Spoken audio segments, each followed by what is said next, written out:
ए को हमें in the form of cot, cot की फॉर्म में चाहिए। तो इसमें क्या करना है, 1 plus cot square A is equal to cosec square A क्या होता है, बोलो। तो कोसेक स्क्वायर ए को 1 अपॉन साइन लिख दो। क्या लिख देंगे, 1 अपॉन साइन। 1 upon sign. तो ये आ जाएगा आपका 1 अपॉन साइन लिखेंगे तो कंडीशन क्या आ जाएगी, साइन स्क्वायर ए बराबर हो जाएगा 1 अपॉन 1 प्लस कॉट स्क्वायर ए। बना दे। तो अब इसमें जो आपका इसकी कंडीशन आ गई, तो आपने देखा कि इसकी जगह पे इसको हमने यहां लिख, चलिए एक और स्टेप बढ़ा देता हूं, 1 plus cot square A is equal to 1 upon sine square A. Okay, तो साइन स्क्वायर ए को हमने साइन स्क्वायर ए में इधर लिया हुआ यानी क्रॉस मल्टीप्लाई, ये हो जाएगा आपका 1 upon 1 plus cot square A, cot square A. Okay, अब हमें इस पर रूट नहीं है तो हम क्या कहेंगे, साइन की value in the form of cot 1 upon 1 plus cot square A. ये आपकी कंडीशन आ गई, यानी साइन को हम कॉट की फॉर्म में क्या लिख सकते हैं, वो है आपके। ठीक है, तो ये इस तरह से, या आप और भी कुछ लिख सकते हैं। इसी तरह से आप दूसरा है, इन्होंने कहा कि कॉस को बताइए, कॉस ए कॉट की फॉर्म में क्या लिखा जाएगा। तो आपको मालूम होना चाहिए कि कॉस बराबर होता है, कॉस स्क्वायर ए बराबर होता है 1 माइनस साइन स्क्वायर ए के, यानी sine square A plus cos square is equal to 1।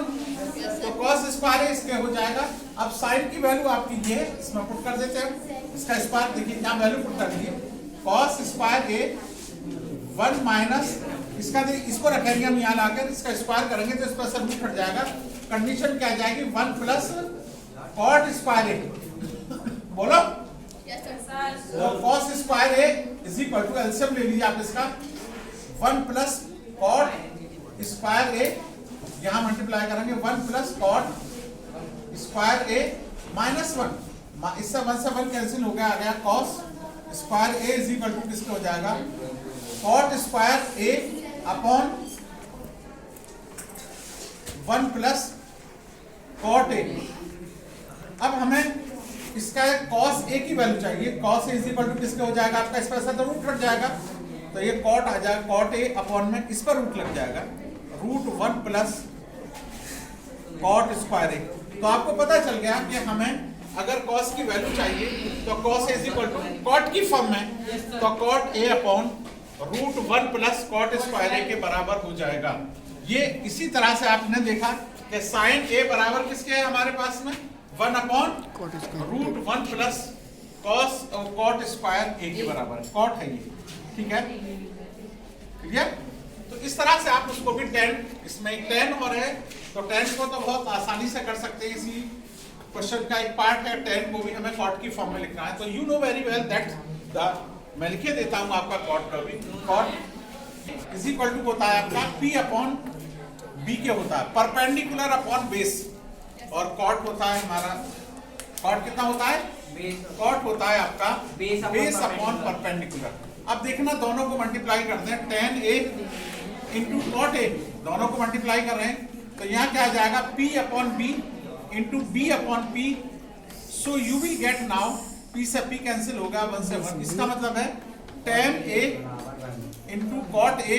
ये आपको ये भी बात पता चल गई कि tan a into cot A बराबर 1 के होता है। अब आपको चाहिए tan की वैल्यू कॉट की फॉर्म में, तो tan a is equal to 1 upon cot A, यानी कॉट की फॉर्म में आपकी tan की वैल्यू निकल गई। आपको क्यों है, आपने अभी देखा, इस तरह से आप इसको लिख सकते हैं। दरअसल में है क्या चीज, मेन चीज है हमें कि इस तरह के मैंने पहले आपको फॉर्मूले बताए थे, आपको याद है या नहीं ये मुझे पता नहीं। तो ये है एक्सरसाइज 8.3 का फर्स्ट क्वेश्चन है एनसीईआरटी का और 10th क्लास मैथमेटिक्स। ओके, तो इसलिए मैंने आपको बताया कि इस तरह से आप इसको सबकी वैल्यू निकाल सकते हैं। इसके अलावा भी मैं आपके लिए और चीज बता देता हूँ। इसमें देखिए, जैसे मैंने अभी आपने देखा कि 10 into cot is equal to किसके हो जाएगा 1 के। इसी तरह से एक और है आपका साइन ए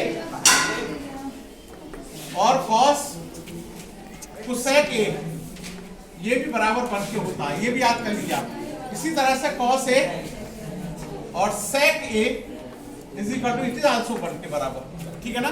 तो आपने ये तो देखा ही क्या tan a into cot A is equal to 1 होता है। इसी तरह से sine A into cosec A is equal to also 1, then cos A into sec A is equal to also 1। Okay, या फुल स्टॉप करता हूँ। इसी तरह से नेक्स्ट वीडियो के साथ मैं फिर हाजिर होता हूँ।